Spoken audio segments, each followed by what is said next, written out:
So, hello again. Tonight's presentation has I guess you could call it a clickbait title. Am I wrong? Um, I've often identified myself as someone that can connect dots where people can't see the dots. And, I don't usually offer any substance. How did you get this capability? Or obviously, I wasn't born with it. What evidence do you see that allows you to do this? And so tonight we're going to go through some of that. And then we're going to conclude with something that currently physics says is impossible, that is fuel-less propulsion of satellites and spacecraft. And we shall see, because in June, SpaceX is launching a private company satellite that has one of these engines aboard it, and it's supposed to produce about 45 millinewtons of thrust, which is greater than ion propulsion, and not need a fuel tank. So if I just came out there and said, looky here, we've got propulsion without fuel, there'd be a lot of people lined up going, it violates too many laws of physics. Like, okay, I get it. I hear you. But apparently there's something that violates the current laws of physics, and they plan on launching next month. So reality will tell. But I don't think it would have gotten a DARPA grant and confirmed to work in a vacuum by NASA and be on a SpaceX launch vehicle from a private corporation unless there was something to it. But we'll look at that stuff. So as I was saying, there are things in life that I get, and so do others. Great. There are things in life that I get, but many others do not get. And I often question, like, how can you not see that? Or why don't you get it? What am I not seeing? Am I wrong? Am I making a statement that I see substance behind it, but I can be convinced that something about a cocked hat? But yeah, am I wrong? Yes, there is a connection to space science, but I buried it to the end. So sorry about that. Okay, the first couple of slides are mostly text, but there's points here. Most people will say, well, that's not the way it's always been done. People grow accustomed to doing things a certain way. They've done it that way for generations. They're comfortable with it. They don't like change. Change is hard. Change costs money. Change costs jobs. I'm not buying that, because transitions have happened all along. It's just business. When business decides this is the way we're going to go because either we save money or we make money, or we don't have to do something we don't have to do. We moved from a horse economy to internal combustion vehicles, obviously before our time, but that was actually driven by horse manure buildup in places like New York City, where the manure got to be more than 12 feet high on a daily basis from all the horses. Nowadays, we have internal combustion vehicles where the manure is just in the atmosphere and you can't see it except on certain days. Landline phones. Gee, not many of us have landline phones anymore. I gave mine up a few years ago. I still have a phone. It just doesn't use a landline to connect to the phone network. It uses 4G. So I've got an adapter that talks over 4G that talks to landline services. So I can still be reached by the same phone number, but I don't have a landline. And, that's a thing for some of us. We can get rid of our landline. The real issue is large corporations like AT&T said, it's a lot cheaper for us to put in cell towers and then maintain those than it is to come out to everybody's stinking house and work on their phone line. So it's simply a matter of sustaining costs for them. We moved from button mobile phones to touchscreens. Think about it this way. If I'm making a mobile phone and I don't need to put physical buttons on it, I can save money and charge you $1,000 because it's such an advanced and smart phone. That's why they went to touchscreens. Initially, they were more expensive, but by the billions of them that are being produced, they've got to be a lot cheaper than old-style touch phones. How about shopping malls? We now purchase online. Fuel costs got too high. do everything online. We had a pandemic, do everything online. Now you've got malls that are so empty, the companies that own the malls are going under, and they're shutting down the malls and slicing them up to convert half of them to public storage facilities because there's more profit in that. So some of the cars are going back to levers and dials because they say the touchscreens are causing too many accidents. Well, I think that that's going to be a transition. I can't see vehicles going back to physical levers that cost more money to put in the car simply because people can't get accustomed to it. In fact, there are car companies that are going the other way. They're taking the stalks off the steering wheel and just making not resistive but capacitive touch for things like turn signals and up downs and such, because there's no moving parts. There's nothing that can break over the life of the car. And even if you scrub it, it's still going to be conductive. So yeah, they're doing it for their sake, not yours. But, when I say you don't need this industry anymore, just stop that, go do this. People will say, I don't have empathy for people losing their jobs and lots of businesses will close. But yeah, that's true. But I'm not buying that one because in my lifetime, I watched way too many industries come and go. And the businesses, the corporations, just like, I don't care. That's where we're going. That's what we're doing. I can remember when I was a kid that we had home delivery of milk and bread from a company called Wholesome in South Florida. The guy would come to your house and drop off dairy products and bread, and that was just the way it was done. And then in the late 50s, they just went not profitable enough because gas prices went up, and we're just going to discontinue that. Go to the grocery store. And you did because they decided, and you did, and Wholesome still existed. But they would deliver the bread in bulk to the stores, and then you go buy it there.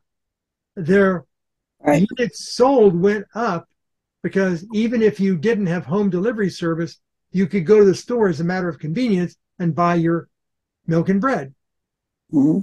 And nowadays, it's gone full circle. You've got stores, Walmart and Publix, etc., that will deliver to your home again. And not just milk and bread, but pretty much anything the store has to offer. But you pay a fee for it. Or you get like Grubhub or something, and they'll go to the store for you and then deliver it to your home for a fee. So as long as there's money that can be made off of it and people willing to pay for it, delivery is not a problem. They can pay the cost of the infrastructure. What about other people that were the workers that aren't there anymore? Elevator operators. I can remember as a kid growing up going to big buildings in downtown Miami where there were elevator operators. There was a guy operating the handle. What floor, please? And there was no numbers or buttons. He would just move the handle back and forth to start and stop the elevator going up and down. And, you'd have to wait until the car settled a bit from his hand, and then he'd open the doors. He'd grab the arm and open the doors, and you'd get out, and you'd thank him, and people that were really good would actually tip him. But nowadays, hey, if we put buttons gas station attendants. Yes. I can remember when they put the buttons in, and there was nobody there to operate the elevator anymore. And the elevators in the fancy buildings had buttons, and the elevators in the old rundown buildings had operators. Yeah. So Otis and company came out, and for the right money, they would convert your building over to buttons. And buildings did that because they still want to be leasing to businesses and such. So cashiers, we're now in which way does it go for cashiers? I saw that some Walmarts are no longer allowing you to do self-checkout. Too much theft. Yep. I also noticed that some Walmarts weren't allowing you to do self-checkout unless you paid a service fee. That was to cover their loss from theft. Like, okay, you want me to do the labor to check myself out, and then you're going to charge me a service fee for doing my own checkout. Yep. No, You got to tip I'm them. going to go stand in line. So what they do is they hire fewer cashiers. So you stand in really long lines. But then you've got places like Publix where if there's more than 3 people in line, they have a store policy. They'll open another cash register because every one of the people that's working the aisles has the ability to be a cashier. That's why Uh, sometimes when they aren't too busy, you'll have a cashier checking you out and you'll have another cashier bagging your groceries because they're on duty and the baggers are part-time. So they're paying for them. Kiss that bagger goodbye, have him check out because there's not much work.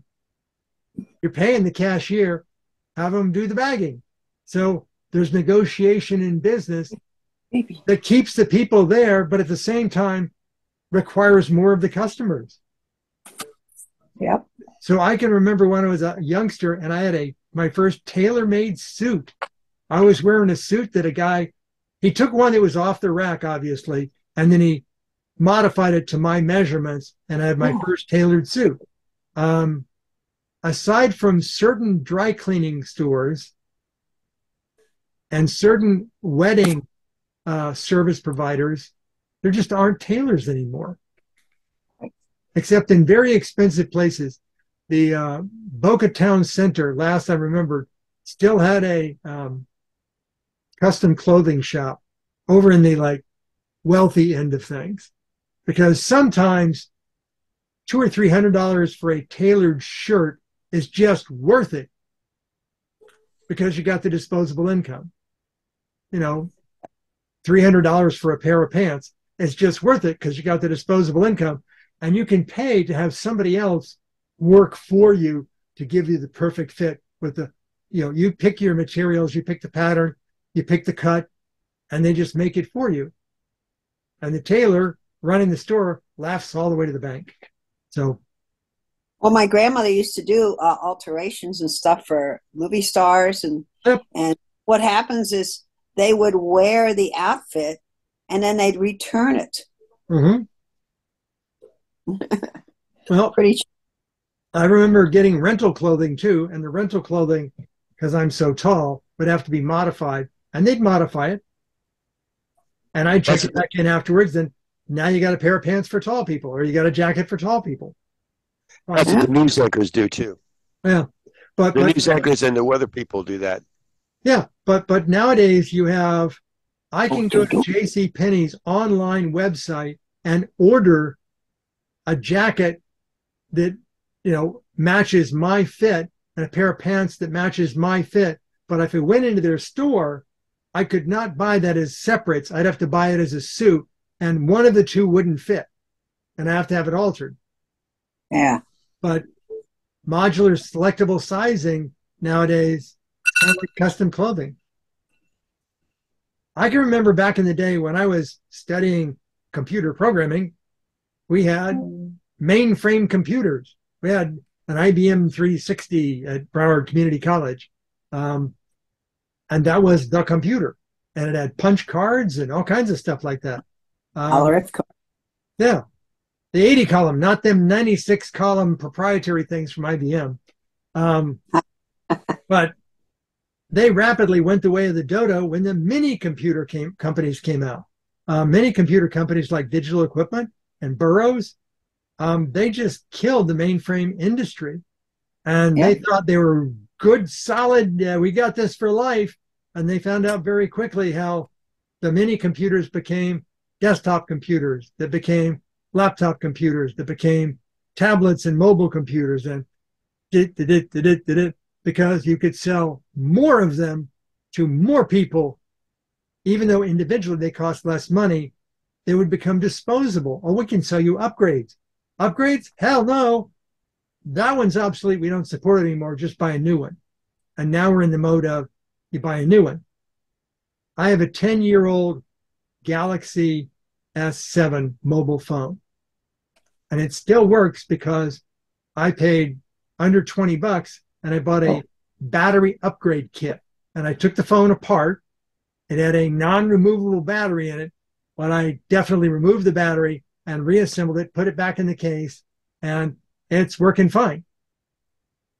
Had I just been the way of the rest of the people on the planet, to be like, batteries died, give me a new phone. I'll sign up for another 2-year contract and give me that $1,000 phone for, $70 a month. And yeah. So when you talk about things change and the corporations just don't care, that's really the case. We have giant corporations that merge and split and consolidate and close. There was a place called Radio Shack. Most people remember that. Yep. You go to Radio Shack and buy parts for your electronics projects. But Radio Shack was not the best place to go do that. There were 2 other stores in the Fort Lauderdale area that were far better at having all the parts you needed. You just told the guy at the counter, he knew exactly what that part was. He'd walk down the appropriate aisle. He'd grab it off the shelf. You want 3 of them? No, I just need 1. Okay. And they'd charge you like well under $1 for 1 part. Yep. One of them was Archer. Yes. And the other one was Lafayette. No, that became Radio Shack. There's another one. I think it would be, was it Kingston or Keithley or something like that? They were only in the South Florida area, but you could go in there and just buy parts. But those days are gone. Now you've got companies that used to think they had a really good lock on things like Sears and Kmart. They're on their last legs. And then during the pandemic, there was a very popular restaurant chain that I used to go to at least once a month called Ruby Tuesday. They're like, poof, gone. Because of all of the, if I go to enough restaurants that serve a wide enough variety of foods, then Grubhub can deliver out of there. And that leaves the places that didn't find the likes of Grubhub or Uber Eats acceptable, and they just had no business during the pandemic. So Ruby Tuesday be gone. Ruby Tuesday is still up there on Hillsborough. You'll probably find that it's no longer franchised because the franchise went away. Oh. That's like there was another franchise that came out of Chicago called Bennigan's. Love to go have a sandwich at Bennigan's for lunch when I was working businesses in this area, and was always very busy. But when the internet boom fell, there was no longer this huge demand for business lunches, and they went away in a heartbeat. But there was a small number of Bennigan's that were no longer franchised that still had all the logos and menus that looked like the franchise was still running. And I stopped into one in Chicago many years ago before they even went away. And they said, there's no more Bennigan's, but we are Bennigan's. Okay. Huh. Yeah, there used to be a place called Tom's up near Florida Atlantic University, had ribs and stuff. And what they did was they just closed the restaurant in end of it and just did like parties and stuff. Catering. So they still had the kitchen. Yep. That's too bad. The things that I might get that you might not be seeing are, I'm a software engineer. I'm a systems designer. I do design and architect of very big systems. And I am accustomed to spotting process and program hurdles and burdens down to a fine, going from a very large system down to a fine level, because it saved our customers big dollars.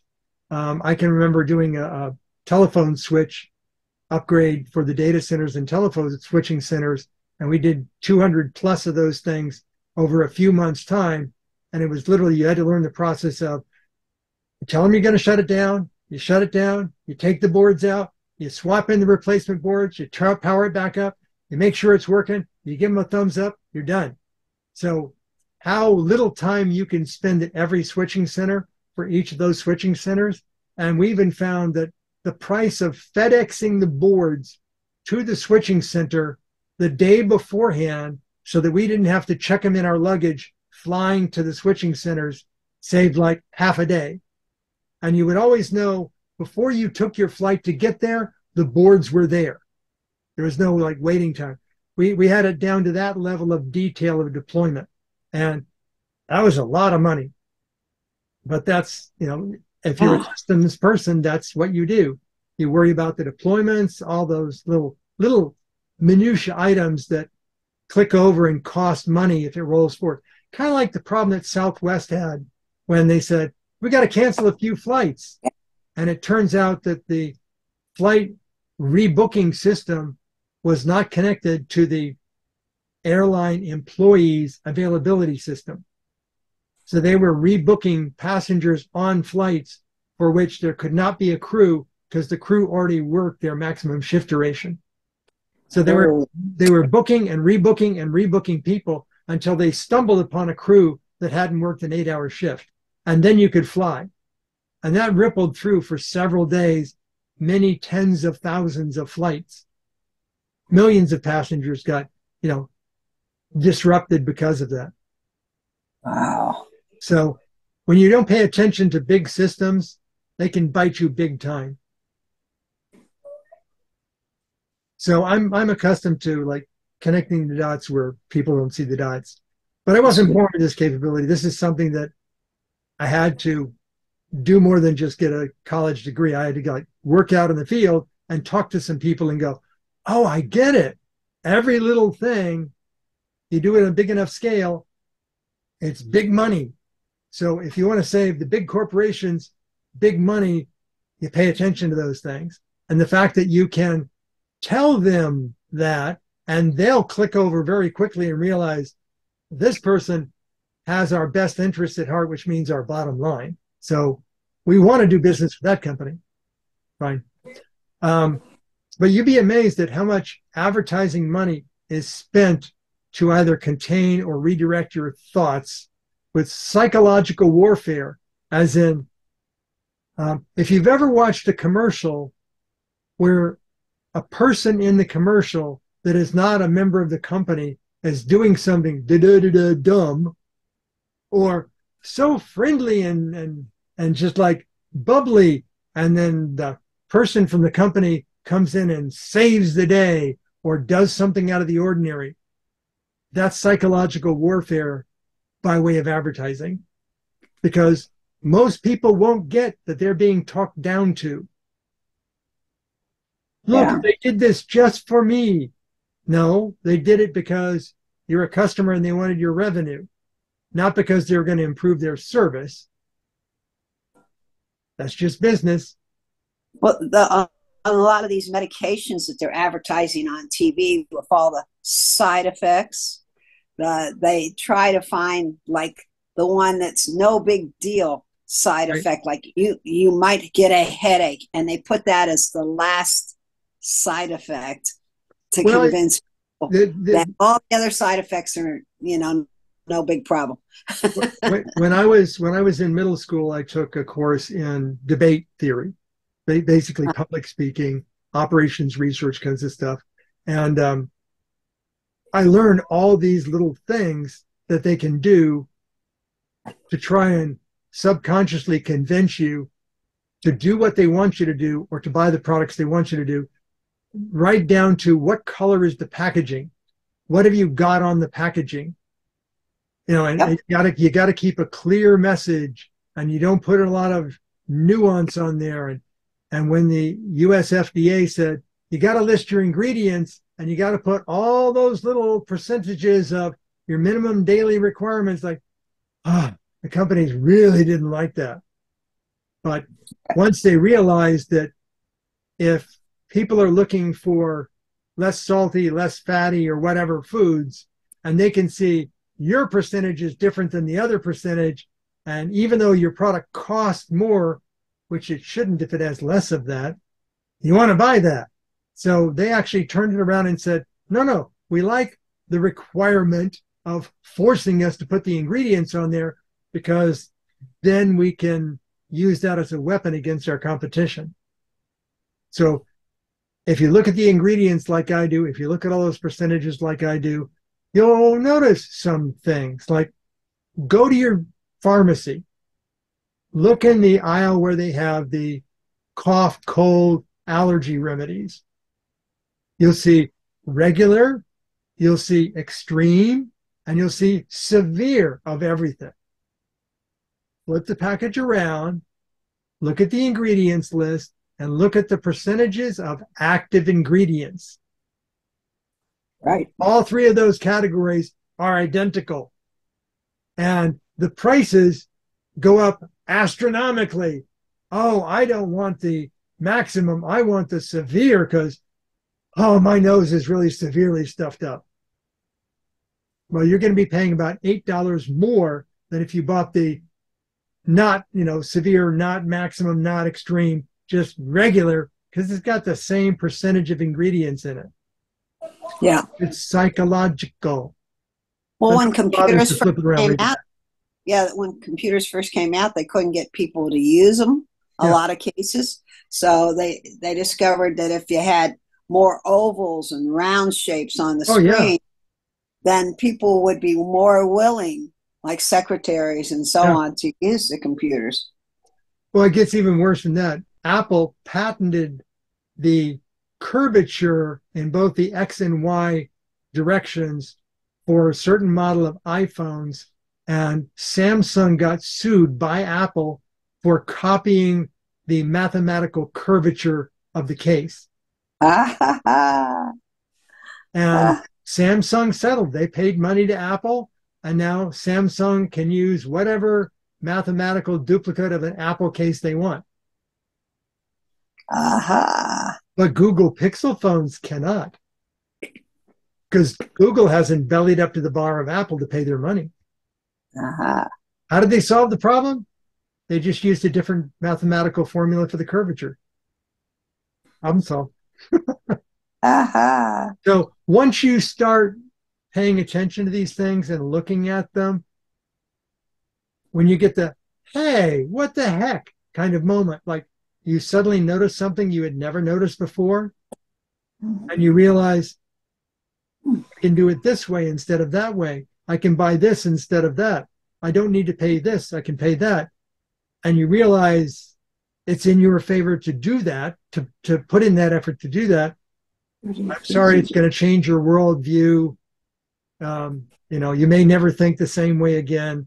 But I'd like to say I'm sorry, but I know you're going to be better because of it. So as Reese says, sorry, but not sorry.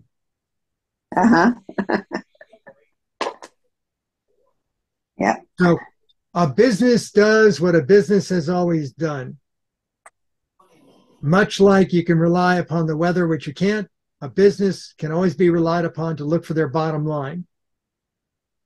Most people don't think much about when we transitioned from paper bags to plastic bags that couldn't hold as much. Why did we do that? Was paper really that much expense? No. Plastic bags were lighter. It cost less to ship them. They occupied less space in the stores. The stores could make more money. And they make good garbage cans. Yeah. They don't care about that. You've already bought your grocery products and taken them home. And if you throw the plastic bag in the garbage can, the store's not going to be held liable for that. You might be for not recycling or not bringing back to the store, but the store's not going to have a problem with that. I was working at Publix when he brought those bags in like 1983. We hated them. They were too flimsy and didn't hold enough. Right. But now it's just, I remember for a while at Publix, you could ask for paper. And then, because paper or plastic. And then it just meant, damn it, you're getting plastic whether you like it or not. Because their competition did that. And the competition made money off of that. So they just did. Business bottom line. They go where the money is. Customer service, that's not a problem. So how about this one? And I personally experienced this one in my career. Conversion from X-ray film to digital X-rays. Right. We actually came up with formulas that a private practice physician could measure his return on investment by the physical square footage of his office space. Think about it this way. If you happen to be a physician and you're doing X-rays for every little thing that looks like it might be a break, that's a lot of film. If you're doing it of kids, pediatrics, you have to retain those records until the age of maturity. So if you x-rayed some 7-year-old because they broke their lower arm, you put them in a cast, that x-ray film had to live in your practice until they turned 18. If you have enough patients, that's a lot of your real estate space that you're paying for to just store stuff that you may never touch ever again. If you did that within your practice, that's monthly real estate cost to you. If you could digitize all those old films and take all future x-rays digitally, you could store all of that on a RAID hard disk system and then back it up, to the cloud or to CDs or DVDs, and you'd get all that floor space back and you'd tuck the computer underneath the desk somewhere. That was huge. That was like, thousands of dollars per month that the physician's practice could save. Damn straight they're going digital, even when the digital conversion cost them probably $50,000 to $80,000 for a single x-ray scanner to replace the x-ray machine. So, yeah. So can you start to see a theme here? When it helps the business, they don't care about the customer so long as they can still get the job done. Yeah. How about gaps?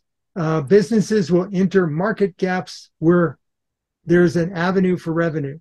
I follow this on store brands. So if you look at a particular store, when the brand name price, let's say a Del Monte vegetable, like jacks up the price, Publix steps in and creates their own brand. Now, what you didn't notice is when inflation came in, not only did Del Monte increase their price, Publix increased their price as well, even though they were a store brand and could sell it for less. So they're now selling at the price that Del Monte used to sell at, because Del Monte's gone up to like $1 more a can. Right. So if there's a gap, they're going to fill that gap with an internally produced product, even if it's Del Monte that's producing the Publix branded product. It's a different tier. So if you can afford the high end and you want the brand name, more money to the bottom line. If you can't afford that, you can still shop at the same store, pay a little less, and Publix still laughs all the way to the bank. Uh-huh. That's just business.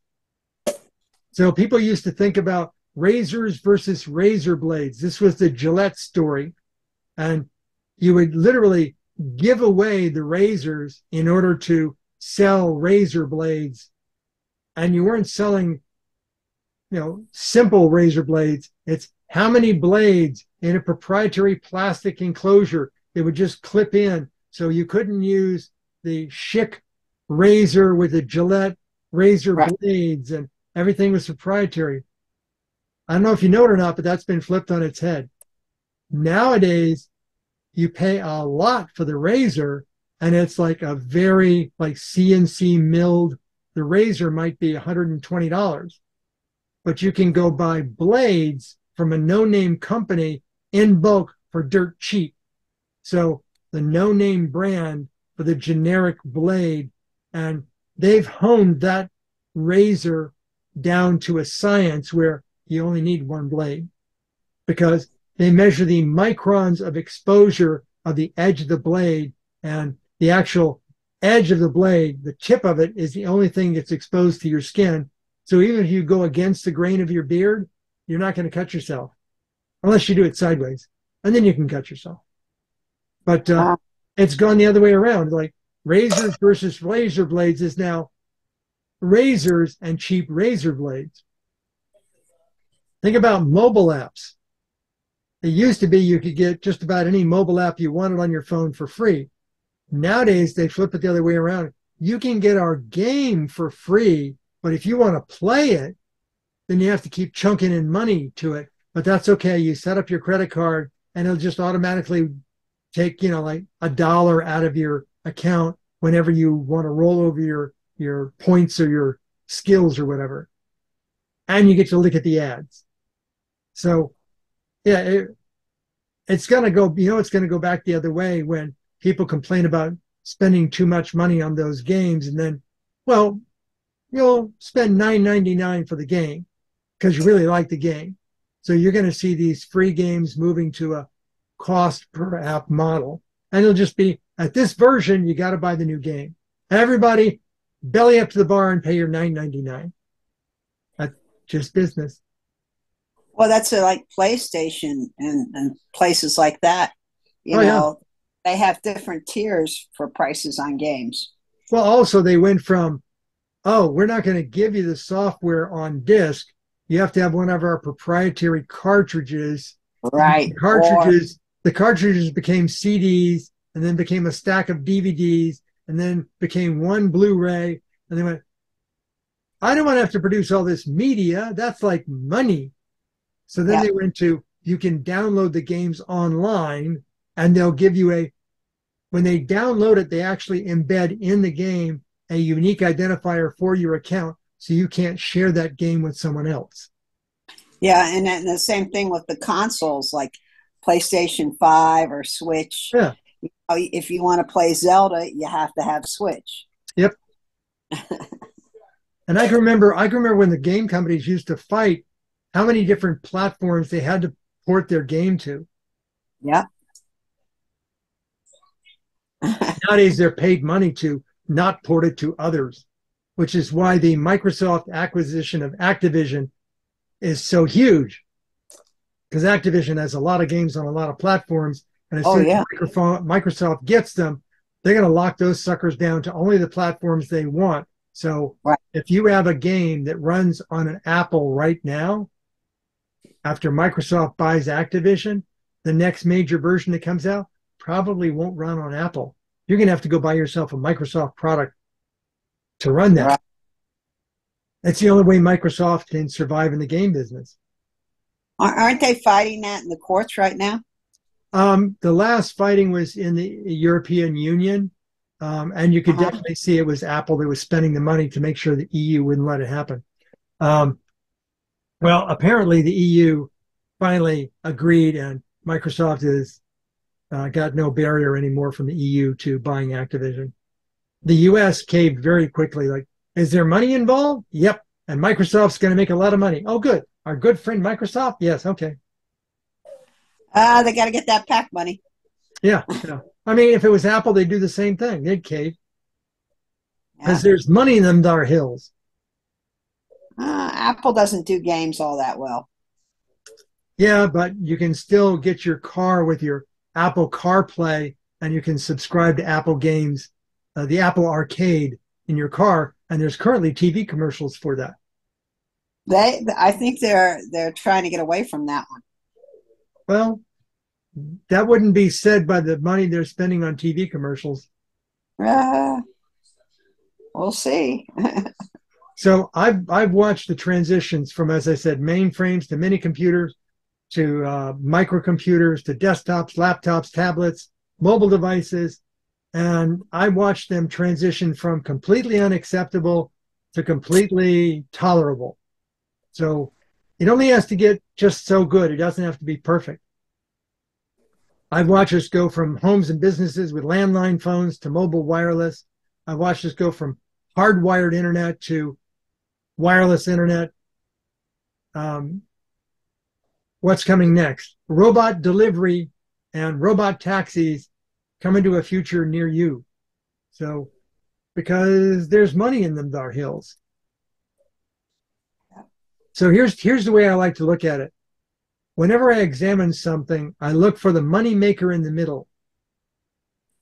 I know what the origination point is of what I want. I know I'm the destination. What are all the steps along the way to getting that to me? I think of those steps along the way. If they're not adding to the solution, if they're not contributing, improving, they might as well just be a toll booth along the way. Look at the path from what gets created to you using it, consuming it, or whatever, and then look for all those places along the way. If they're merely there to take your money, then they're inserting potential bottlenecks. They're exposing weaknesses in the end-to-end process. So what you want is, instead of a whole series of places where there's money being made. You want as straight a line as possible from source to destination. And you want as many of those lines as possible, so there's always competition for you to select from. So I've got a couple of examples here. Let's talk about energy. I'm not going to talk about global warming. I'm specifically going to say, if you want to find a way to get rid of all the middlemen, here's the middlemen that you didn't know were extracting from you. That it's amazing gasoline isn't $20 a gallon. So companies have to spend money to go do the investigation to find where they can drill. Then they have to spend money to drill. Then they have to spend money to put in a permanent pumping solution that pulls it out of the ground. They then have to get it transported somewhere else where it can be processed, either via tank cars or pipelines or ships. It then gets processed into fuels like gasoline and diesel. But that's not where it's going to be used. It then needs to get transported elsewhere. So it might go from Newark, New Jersey down to South Florida by way of a ship, or from Newark, New Jersey into the Midwest by train cars, and then it goes into a depot like Port Everglades. You ever get inside Port Everglades and you see all these massive round tanks? That's all the gasoline that's being delivered to the port by ship. That's the gasoline that's going to go to the gas stations. So they have to stockpile it there. They have to store it. And then once they've stored it, a gas station will say, hey, we need 200 gallons more of 96 octane. And they'll go to the port. Now the tank truck goes to the gas station. They don't take the tank truck and pump it into your car. They pump it into underground tanks. It gets stored again. And then you pull it out of there with the pump into your car. So look at all the steps it took to get from raw oil in the ground to usable fuel in your car. Everywhere along the line, somebody made money. Why is gasoline $20 a gallon? Because it's subsidized. It's artificially low priced. So when the price goes up, that's buffered against the subsidies. So yeah, that's the way the system works. What if we reduce the number of dots along the path and we take the natural resources and flip them to something renewable? Let's say Florida Power and Light puts in a bunch of solar panels out in the Everglades. They put in batteries. They have a distribution grid. They have a substation near the gas station, and they put in charging stalls. Or, hey, FP&L brings power to my house. I put in an adapter that allows me to charge my car at my house. Well, let's see. FP&L is going to put the solar panels in anyway.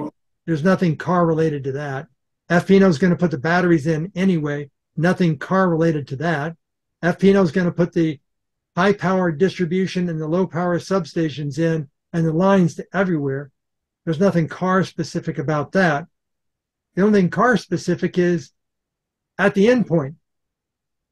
And if the gas station, if the charging station has solar panels, that cuts all the majority of that FP&L food chain out of the loop. Why can't they charge even less for you charging your EV? Because they're making the margin. The best way for you to do it is in your home. Oh, but after hours, off-peak charging, like all that stuff that they want to charge you more money for. That doesn't make sense because the solar panels are producing more power than they can use actively, and therefore they have batteries to take the excess power they make and not throw it on the floor, but actually store it so when the grid needs it, they can take it from the batteries plus the solar and put it on the grid. So peak surge demand, I'm sorry, there's no fuel surcharge anymore. So if you want to get rid of waste, revenue, bottlenecks, disruptive vulnerabilities, and remember, the vulnerability can be as simple as Port Everglades got flooded. We can't deliver any tank trucks. Your gas station is closed. you got no fuel, because that's the only place you can get it. Electricity you can get in your home as long as the power grid's operating. But if you've got a gas-powered car, the only place you're going to get fuel is at a filling station. You don't manufacture fuel in your home. But if you've got electricity coming to your house, and if you've got solar cells on your roof, you're manufacturing the fuel for your car. I know, for some, I'm preaching to the choir. For those, it's like, nah, that'll never happen. Oh, but it's a happening. So I don't know how many people are aware of it, but the City of London in the UK will soon be banning all internal combustion vehicles within the city proper limits. Most people don't know that London is only about 1 square mile. There will be 1 square mile of the UK where ICE vehicles are not allowed to drive. It's not a tax if you drive there. Currently, there's a tax if you drive there in an ICE vehicle. But in another couple of years, I'm sorry, your gas burner will not be allowed within the center of London. There is a gas station at Fulham Road near London that is already making the transition. In 2022, they started removing all of their gas pumps and putting in electric vehicle charging stalls. This is a Shell gas station that no longer offers gas. No diesel, no different flavors of gasoline, no gas whatsoever. On top of the roofs of all the charging stalls are solar panels.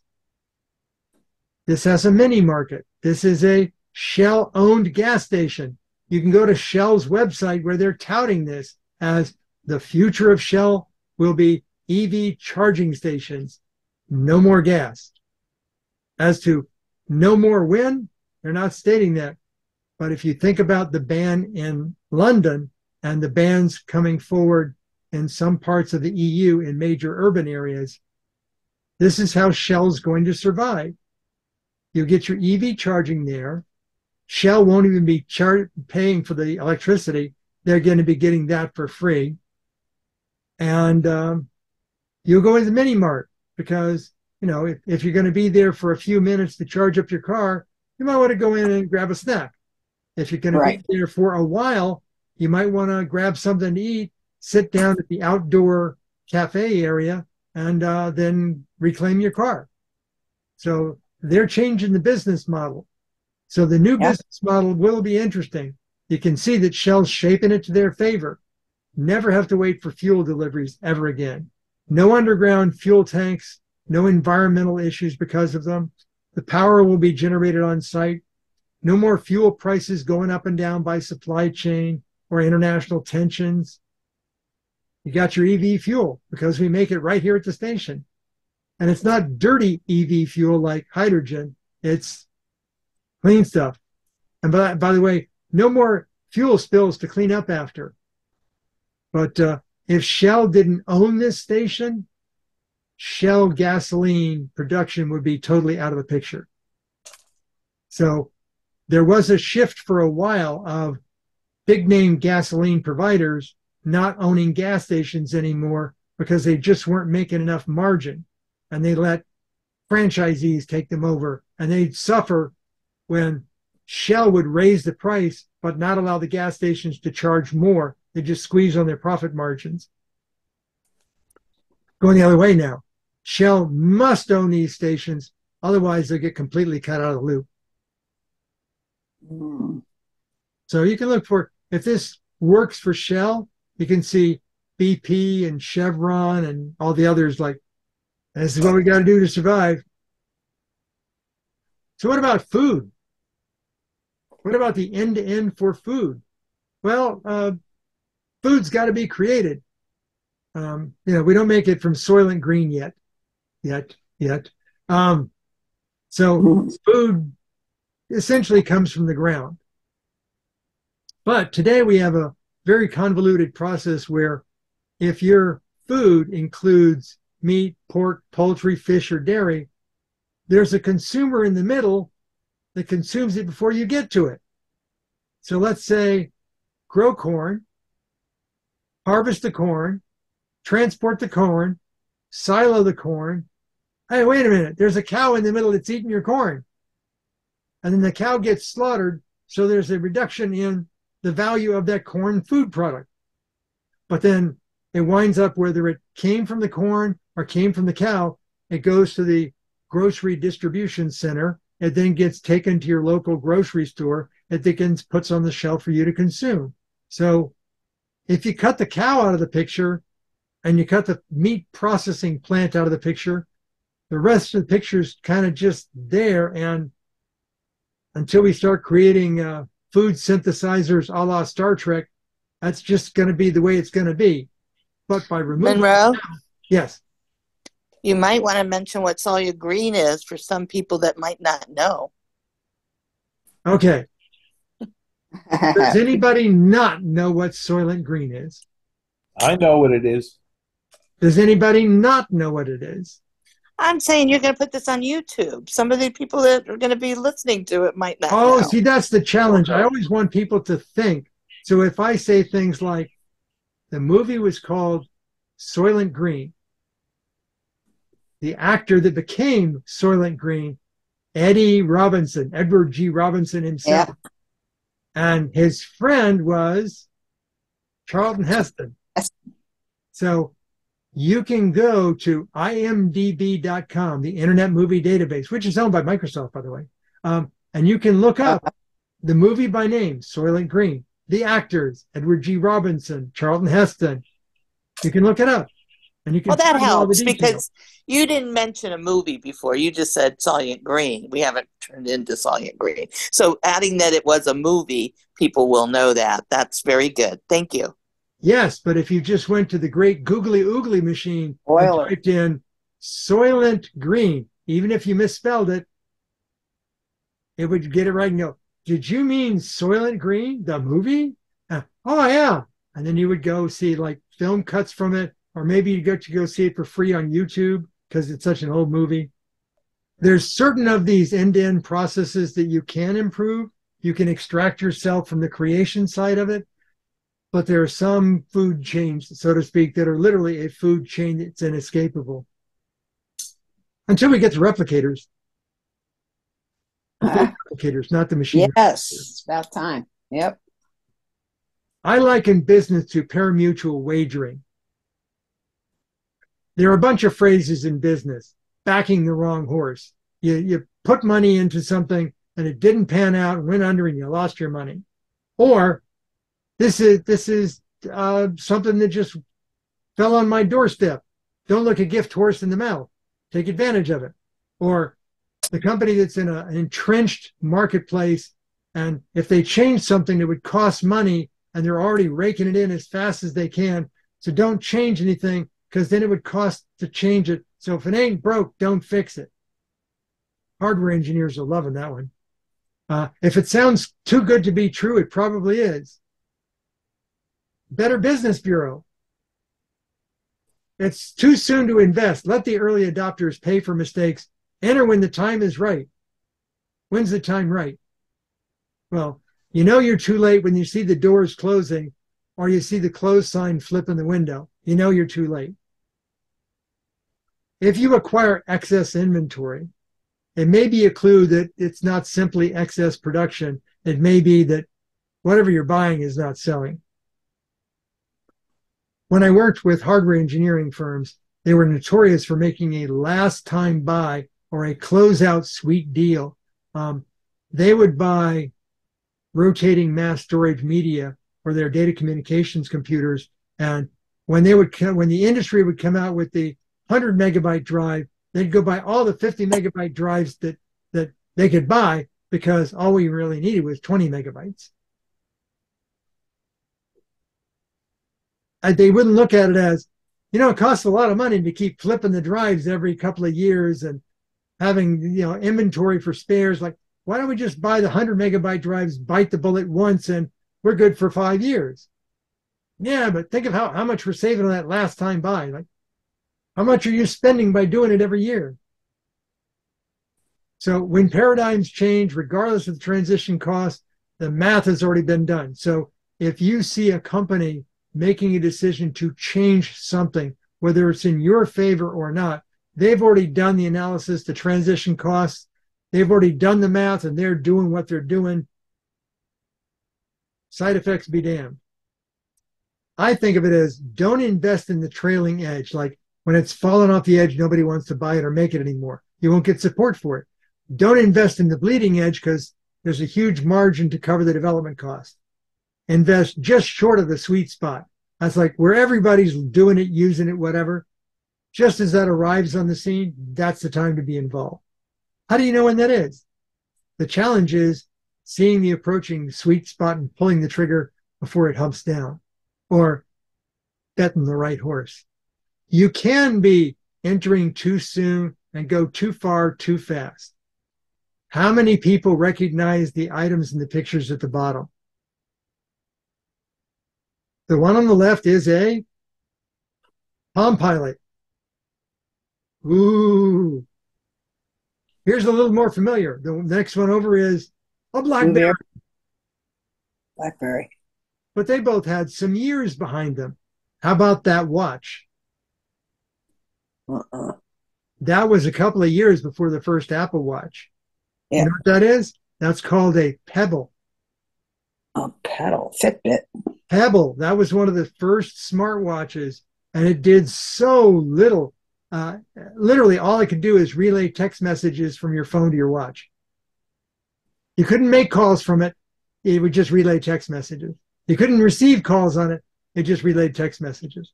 And, of course, it fell by the wayside because they spent so much money to get there that the margins they were making, because they couldn't sell it for too much money because it was a new product, didn't allow them to do the development to make it any more capable. But Apple had money in their wallet, so. Yeah. Anybody recognize the car? No. No. Mary, you did it, and it matters. That's the GM EV1 that got crushed. That's an EV1. It's in a museum. It has had the motors removed from it.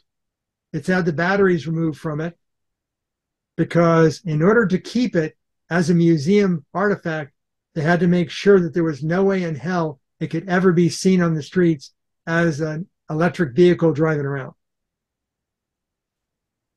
So whenever you buy something, read the fine print in that little long document that you get with it and see if the company that sold it to you can reclaim it back at no cost to them.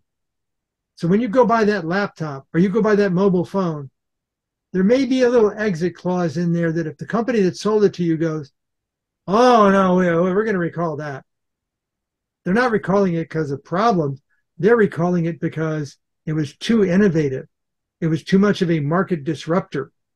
So they recall it and destroy it. Done deal. We'll come out with something better when we want to. Yeah. Just business. Here's one that's too far, too fast. Advanced driver assistance systems or self-driving cars, self-driving trucks, self-driving anything. There's a lot of minutiae in here, but basically the governments have indicated that there's multiple levels of driver assistance. Most cars these days have level 0. That's just stuff like, a sensor that says you're not going to back up and hit something because it goes beep, beep, beep. You're going to stay in your lane because otherwise it goes beep, beep, beep. Something just arrived in your blind spot and it went beep, beep, beep. That's level 0. Levels 1 and 2 is the car can do things, but you're still in control. You can still stop it from doing things. So level 1 is your typical cruise control. It's not steering your car. It's just maintaining your velocity. It doesn't know how to brake for the car in front of you that you're about to hit at highway speed because all it's doing is one thing. That's a level 1. A level 2 is not 2 things. A level 2 is we can do more than one. So a level 2 says I can do cruise control and emergency braking. But it's still not driving the car for you. So when you get to a little more than level 2, but not quite level 3, it's called hands off the wheel. You probably have seen the GM commercials where the guy turns on his Super Cruise and then starts clapping to the beat because he doesn't have to have his hands on the wheel. See how much better GM's auto driving is than that damn Tesla stuff? Well, read the fine print next time you see that commercial. On appropriate roads. So if the road is not geofenced, if you're driving full highway speeds, no hands-off driving for you. You can't even turn it on because it knows where you're doing it from. You go, I'm sorry, we can't give you full self-driving because you're in an area that's not geofenced or you're driving too fast. But a Tesla can because it's got cameras that's looking out for everything. Now, most people have seen these Waymos driving around like San Francisco and Phoenix. Yeah, watch some of the videos on YouTube about Waymo. I watched a taxi ride on a Waymo from like southwest Phoenix to northwest Phoenix to go from a parking lot at a grocery store to a museum. The Waymo took 30 minutes longer than a Tesla doing self-drive because the Waymo was geofenced, could only drive at 35 miles an hour, never went on any highway roads, and it actually preferred driving through adjoining parking lots than getting out on roads. So when something looks too good to be true, take a look at the fine print.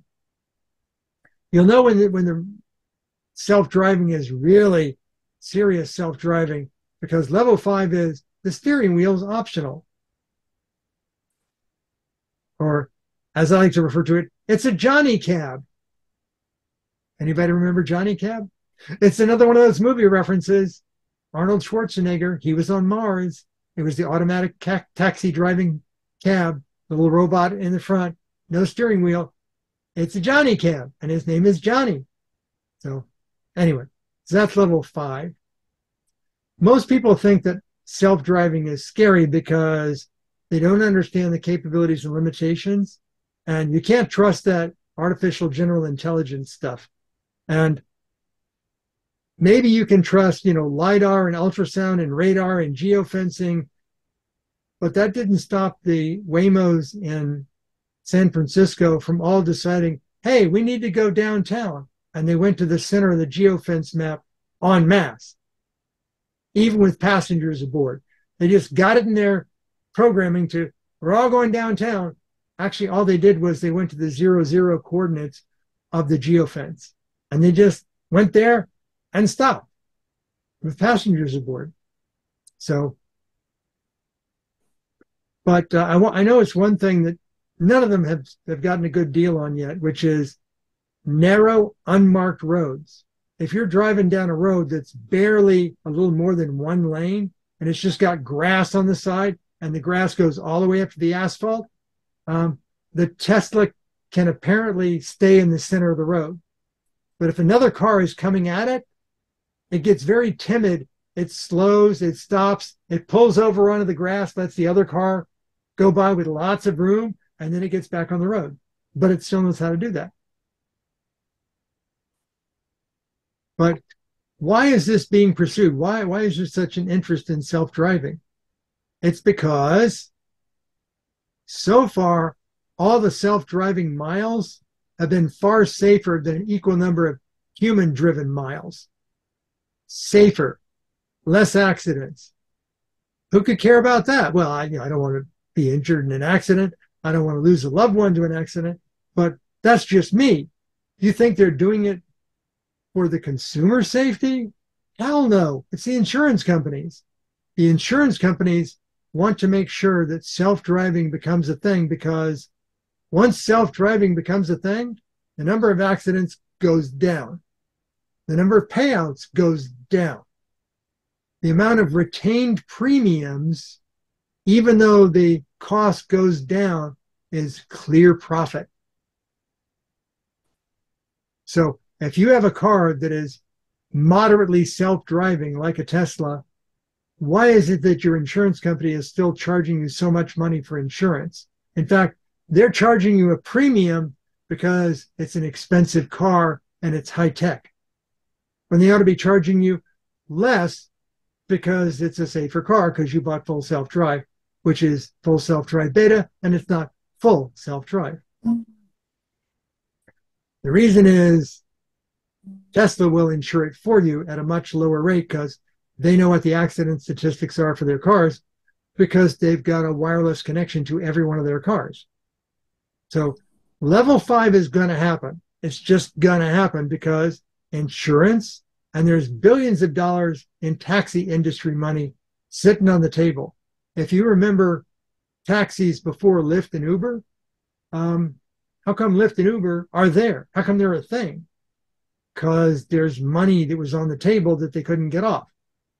Taxi companies were costing too much money for infrastructure and for drivers. So money left on the table. You can't do that. Business is going to be business. Another business that's not realized yet, but is too far too fast, is artificial general intelligence-based robots. If you got to see the latest video of the Tesla bots, they're in numbers now. This picture that you see here, there were 5 of them in the picture, all moving towards the camera at the same time. I can see people screaming at the video, being so afraid of the robots are going to take over.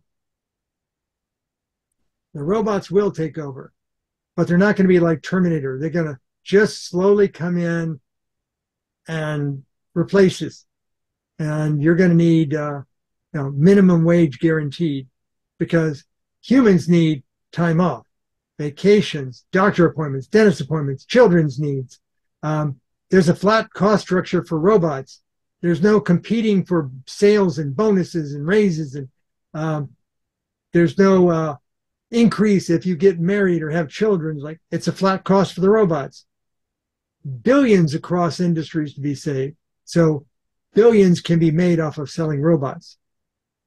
And if you're worried about them being offensive, they're programmable. Bots can come on the job scene with HR training built in so as not to offend those few humans that are remaining.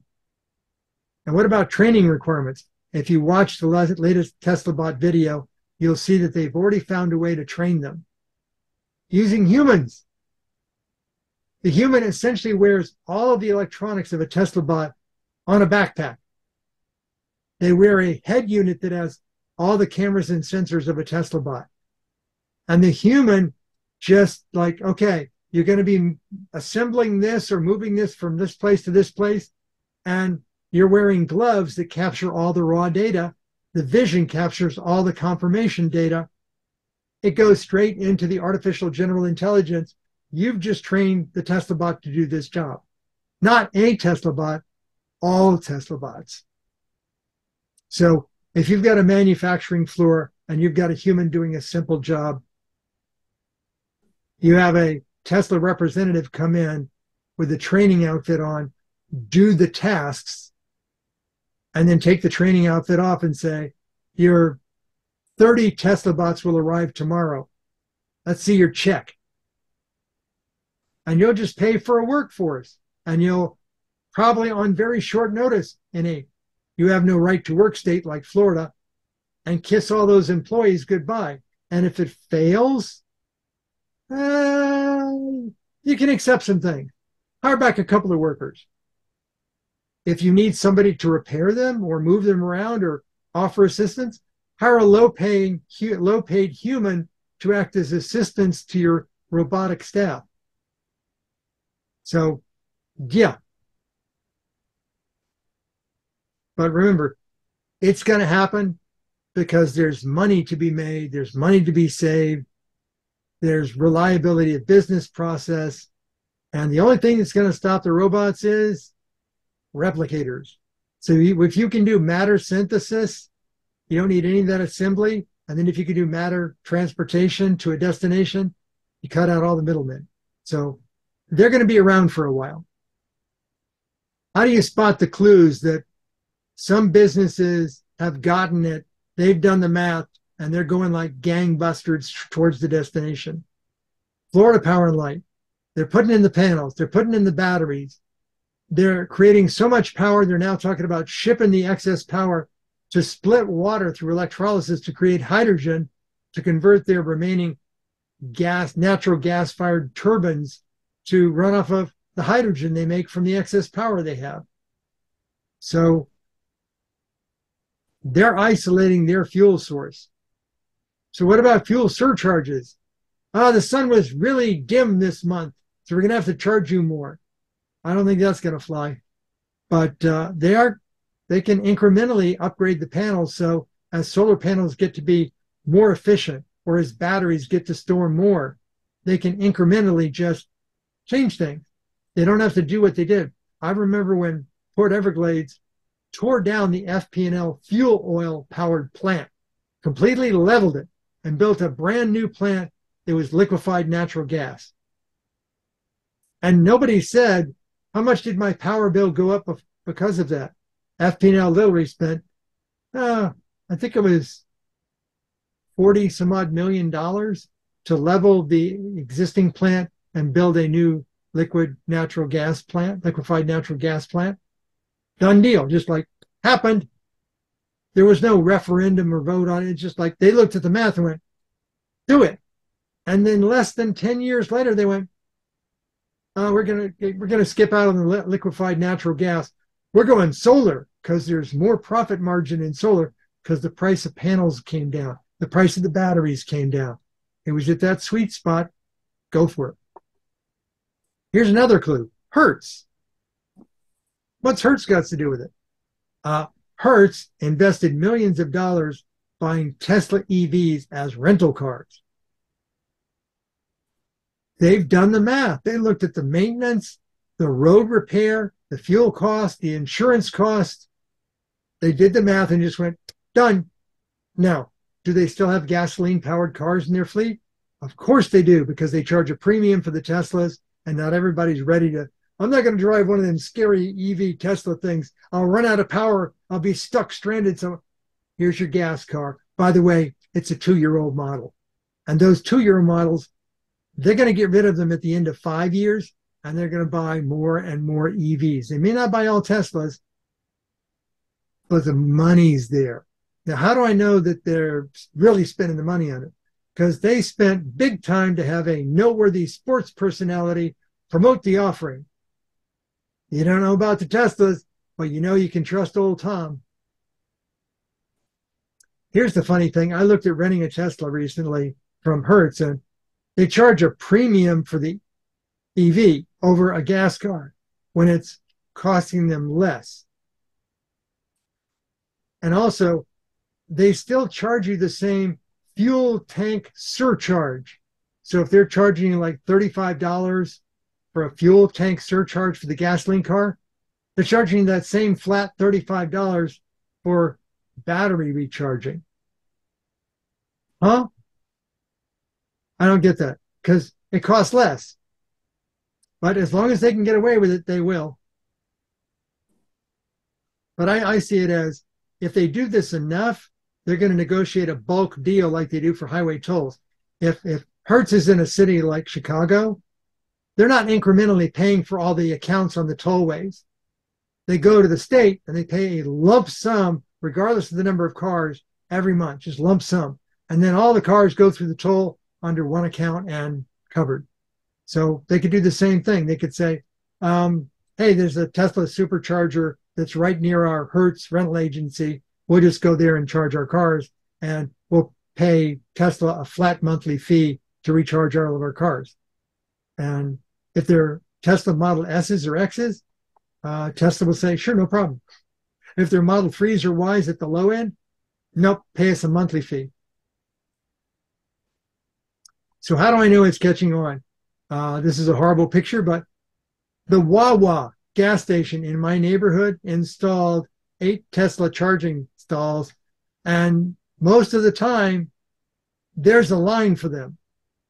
Well, you just put a charger at your house. Businesses are buying Teslas because lower insurance, lower fuel costs, lower maintenance costs. So they drive up to your house. I'm your customer service. Like my new Tesla? feel good about that company. Police departments are buying them. So where are you going to go get it charged? Go to Wawa, because if you're at the Wawa for 15 minutes, you might go get a snack. If you're at the Wawa for 30 minutes, you might go get a meal, sit down and eat it. So the interesting thing would be, what's the Wawa Tesla business model?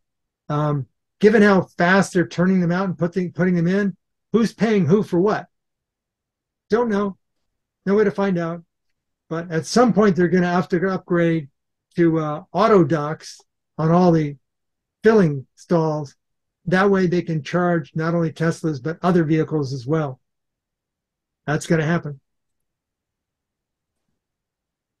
So I also found out that 7-Eleven wants to do their own charging network, and they're going to own their charging network. They're spending the money for the equipment to put it in. I haven't seen my local 7-Eleven do this, but if you notice, all the 7-Elevens, they're going from like just a little storefront to a big plot of land with pumps and lots of driveway space around it, because they've already calculated we need space to put in the charging stalls. Remember that Shell station? They just ripped out the pumps and put in charging stalls. So this seems to be a thing, that the place you used to get gas is now going, you're going to come to us for our mini mart for your power. Here's one you didn't think of. Subway stores, like the sandwich shop. Subway is working with a company called Gen Z EV Solutions to put in a couple of charging slots at a Subway. You usually go into a Subway, you get a sub, you go away. Sometimes you eat there. If you eat there and you happen to have an electric vehicle, go get it topped off. Now, if you can get a good deal from Subway to pay like a flat amount for no matter how many watts you want to use, that might make sense. But I can't say that being profitable, because Subway stores are leased space and they don't own the land. So I don't know that they can control the number of parking spaces they get, or whether the landlord is going to be asked to put in power. So fall starts. Maybe they're backing the wrong horse. We'll see. Here's another one, which is Florida East Coast Railway. No big fanfare. They've converted all their locomotives, not just in Florida, all their locomotives to either run diesel or liquefied natural gas. And they came up with this cute little mini tank car that has liquefied natural gas in it that sits between the locomotives. So what are they getting from this? Well, diesel prices have gone through the roof. No more diesel. They'll go for natural gas. Most people don't think about it, but if you have a diesel-powered vehicle, you need a scrubber tank as well. This is the stuff that gets rid of the sulfur from the exhaust fumes. It's a liquid you spray in it. Diesel trucks have it as well. But also water. The diesel engines require water to keep them cool. There's the carbon emissions. There's equipment cleaning costs for all that soot off the engines. Diesel fuel generators need maintenance. So all those costs go away, except maybe the water, because you need another kind of an engine to produce the steam for the air brakes. But why don't they just cut out the middleman? Imagine what size of a battery you could contain between those locomotives if they ran on electricity. Oh, that's right, locomotives do run on electricity. The diesel or natural gas engine is nothing more than a generator that produces electricity that goes into buffer batteries, and the train is actually electric. Have been. When they talk about a diesel locomotive, the locomotive is actually electric. Here's one that came up in the last month. Country Crock, the people that make spreads for your food. They used to make, back originally, they made the transition to hydrogenated shortening, the stuff that turned out to be not so good for you. So they just switched over to like, okay, we'll go with pure vegetable-based stuff. And now that we got some vegans out there in the customer base, we'll create some plant-based things. Guess what? They already had plant-based things. What they didn't have was a reduced cost to manufacture. There's one ingredient they put in their food products vitamin D3. Vitamin D3 was sourced from animals. It's kind of an offshoot of animal cholesterol. But you can get that from plants like algae. But they decided, nope, we're going to slap the vegan label on things. We're going to call it plant cream and plant butter. Slap that vegan label on there. Take out the D3, which reduced their cost to manufacture. And we'll just call it good for you. And amazingly enough, you can buy either the plant-based or the animal-based for the same price. But it costs them less money to make the plant-based stuff because no D3. If they did charge you less money for the plant-based things, then they might be cannibalizing their own animal-based product lines and not quite yet ready to do that. So this is kind of like them sticking their toe in the water, coming out with a product that actually costs them less to make, and they're charging you the same money for it. Not leaving the money on the table yet. Okay, we're coming towards the end. Now for the buried lead. There has been a long-standing need in space probes and satellites for, we need to be able to keep that thing up there for longer than 5 years.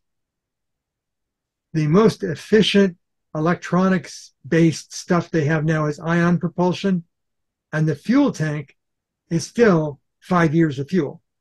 So even though the electronics might last a lot longer, like the Voyagers are still operating out there for 45 years, so their electronics are still going great. A long time ago, they ran out of course correction fuel. So the way that they do it is inertial. So they have little spinning gyroscopes, and if they want to tilt, they can tilt, but they're not going to change course because they've got no propulsive fluid. So spacecraft can last a good long time if you just rely upon electronics. But if you have to rely upon a tank of fuel that you sent up with it, and that's a fixed tank and there's no refueling because it's out there in space, about 5 years is about it. So imagine if every airline had to replace their airliners every 5 years. So it costs you $200 million for an airplane. Every 5 years, you're going to have to replace that airplane because it's all still working fine, but the fuel doesn't work anymore. That would be absolutely unacceptable. So for small space exploration and instrumentation programs, they just deal with it as a cost of doing business. Every few years, you got to put up a new satellite. But there's a large enough customer base, like geosynchronous satellite TV networks, that you can afford to do that. But if you didn't have to spend those billions over, 20-year period of time, you wouldn't. So how do we do this? Well, the solutions we have right now just aren't great. We've got nuclear, radioisotope, fission or fusion. Nope, they're too heavy, too expensive, contamination risks. No. Ion propulsion. Well, yeah, it makes the rocket weigh less because the engine weighs less, but you still got a fixed fuel tank. 5 years, you're done. All these high-tech alternatives to ion, like squirting frozen water or ink or polymers or gooey blocks of iodine that you melt and you squirt out, like, they're still, it's smaller, the engine's smaller, the tank is smaller, but it still turns out to take 5 years and you're out of fuel. So you need something that literally is never out of fuel so long as there is sunlight, as long as there's electricity. And that's the unicorn that they're looking for. So there is a company called IVO. They have a product called Quantum Drive that they're going to be launching on a Falcon 9 on June 10th. This will be the first satellite that will be able to orient itself in space, and it'll be able to do that with no fixed size fuel tank, solar panels. So if that proves out, you can watch a huge investment. IVO will probably be bought up for, you want $1 billion? Here's cash. Because they want to own that technology and either hide it away or deploy it everywhere and then collect the money. So that's the lead, is there's a paradigm shift waiting to happen that's going to be billions of dollars. So in conclusion, always look for the subtle changes, particularly the ones that have no public fanfare. Take a moment, look beneath the change, particularly the changes that are beyond your control. They just kind of like, hey, they changed this, it happened. If you cannot affect the change, at least look into it, communicate what you see, and say why it is what it is. They didn't just do it for the betterment of you as an individual consumer. They did it because they make more money this way. The product costs less. They don't have to do something that they used to do. You know, if you start thinking that way, you might find that things that are beyond your control are a little less frustrating because just business. You might also conclude that a lot of progress has been made that, hey, I'm glad I'm not using a Palm Pilot. I'm glad I have a device that has all these capabilities. We've got a lot of progress here. But you might also conclude that there's more latitude. There's more that we need to do. You can count on businesses to always seek ways to make, save, claim, or create revenue streams. Just business. But how can you gain from that? Let's think of it this way. Hertz is buying a whole bunch of Tesla Model Ys that after about 5 years, they're going to be old. So they want new ones. They're going to go buy new ones. They're going to put them on off rental sale. They're not going to be full new price. They're probably going to come with a full self-drive enabled, which is field upgradable. So, hey, that may be how I get my first electric car, is I go buy it at the Hertz used car lot. Or, hey, they got the first generation Tesla bots. They're on sale. I could teach it things. I could, if I buy it for a song, I might just buy one to have one just for the hell of it. Hey, I bought a lot of Raspberry Pi computers just to learn about them. But I am looking forward to this quantum drive in-space test in June. But I'm thinking it might be too early, but I'm not a doubting Thomas in this regard. I really want to see it happen because it will happen.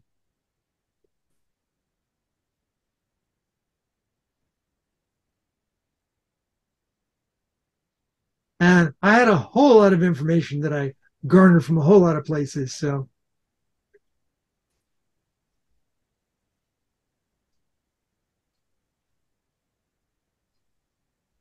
all right. Comments, questions? Are there any other things that you see as transitions in life that have either already occurred or you see on the horizon that I didn't mention? No, what you said so far is pretty visible. It's coming. Well, I was trying to go as far as I could think about it. And all this week I was like, oh, what about that? What about that? Oh, I just saw this article on this, add that. And I was thinking, yes, it's going to be a long one. And I'm Not preaching so to the long. choir for the most part. So I was no problem with people dozing off. Mm-hmm. And I know who you are because I've got little Post-its of videos up there. But it's okay. That's fine. Any comments before we stop recording? Now we'll stop recording.